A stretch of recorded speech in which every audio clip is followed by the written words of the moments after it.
یہ جو فتح مکہ کے اسباب و محرکات پر بڑی خوبصورت گفتگو ہوئی ہے، تو حضور نبی اکرم صلی اللہ علیہ وسلم کے ذمہ چونکہ احقاق حق بھی ہمیشہ رہا ہے پیش نظر، تو اب آپ نے دیکھا کہ امن اور اس معاہدے کی وجہ سے بننے والا جو ماحول تھا، جس میں وہ لوگ جو اسلام کے بارے میں تھوڑا تذبذب کا شکار تھے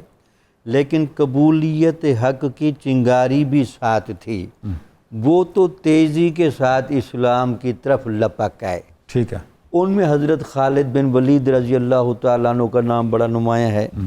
حضرت عمر بن عاص رضی اللہ تعالیٰ عنہ کا نام نمایاں ہے، ٹھیک ہے، بہت سارے لوگ یہاں آئے۔ ٹھیک ہے۔ تو آپ نے جب دیکھا کہ وہ ایک پہلو جو امن اور صلح کی وجہ سے قبولیت حق کا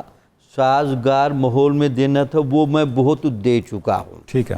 اب چونکہ معاہدہ توڑ دیا گیا ہے، اب صرف معاہدہ توڑا ہی نہیں گیا بلکہ توہین امیز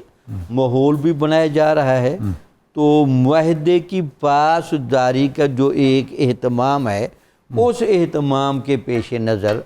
آپ نے جس رازداری کے ساتھ اور جس گہرائی کے ساتھ اس کا آغاز فرمایا،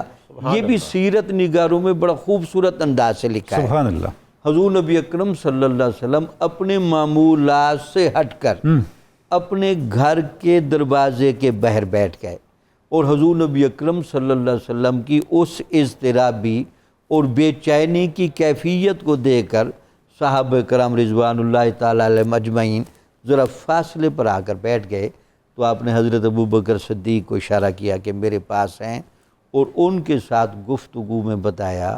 کہ یہ قریش مکہ نے اتنی بڑی شرارت کی ہے، بنو خزاع کا بہت قتل عام ہوا ہے، ٹھیک ہے، تو اس کا میں نے بدلہ لینا ہے، تو آپ کیا کہتے ہیں؟ اس کے بعد آپ نے حضرت عمر رضی اللہ تعالیٰ عنہ کو بلایا، ان دونوں سے مشورہ لینے کے بعد ٹھیک ہے، دونوں کے مزاج کا تعین بھی فرمایا کہ حضرت ابراہیم علیہ السلام کے مزاج سے ملتی جلتی طبیعت ہے حضرت ابوبکر صدیق رضی اللہ تعالیٰ عنہ کی، ٹھیک ہے، اور حضرت نوح علیہ السلام کے مزاج سے ملتی جلتی طبیعت ہے حضرت عمر رضی اللہ تعالیٰ عنہ کی، چونکہ احقاق حق کا اور ضرب کاری کا بہترین موقع ہاتھ آ گیا تھا، ٹھیک ہے، تاکہ اتمام حجت کامل کر دی جائے۔ کیا بات ہے۔ اب آپ نے اس پورے رازداری کے ماحول میں ایک تو ارد گرد جہاں تک بھی صحابہ کرام رضوان اللہ تعالیٰ علیہ مجمعین موجود تھے، سب تک اعلان کروایا گیا کہ سارے ذہنی طور پر تیار ہو جائیں، ٹھیک ہے، ہم نے 10 رمضان کو نکلنا ہے۔ آگے سفر کا نہیں بتایا گیا کہ کہاں جانا کدھر ہے، اس کا اناؤنس نہیں کیا۔ اکرم صلی اللہ علیہ وسلم نے اس سفر کو جو رازداری کے طور پر قائم رکھا، یہ بھی تہذیبوں کا ایک بہت بڑا لیسن تھا، چونکہ اگر یہ رازداری نہ رکھی جاتی شاید بہت شدید تصادم ہوتا، چونکہ اسلام بھی پورے شباب سے جا رہا تھا اور قریش مکہ نے بھی آخرکار پورا زور لگانا تھا، تو وہ جو تصادم سے بچانے والی یہ جو آپ کی تعلیم تھی، وہ بنیادی سبب یہ تھا۔ اس کا مطلب یہ ہوا کہ آپ صلی اللہ علیہ وسلم نے جو اخفاء کا راستہ اختیار کیا، یہ بھی اہل مکہ کی بہتری کے لیے کیا، بہتری کے لیے کیا تھا۔ سبحان اللہ، کیونکہ آپ نے بالکل صحیح اشارہ فرمایا، تصادم کا اگر یہ اناؤنس ہو جاتا تو مکہ والے فارغ تو نہ بیٹھتے، بالکل ٹھیک، وہ اپنے سارے حلیفوں کو، سارے جو ان کے الائنس میں لوگ تھے، وہ اکٹھا کرتے، جتھے بناتے،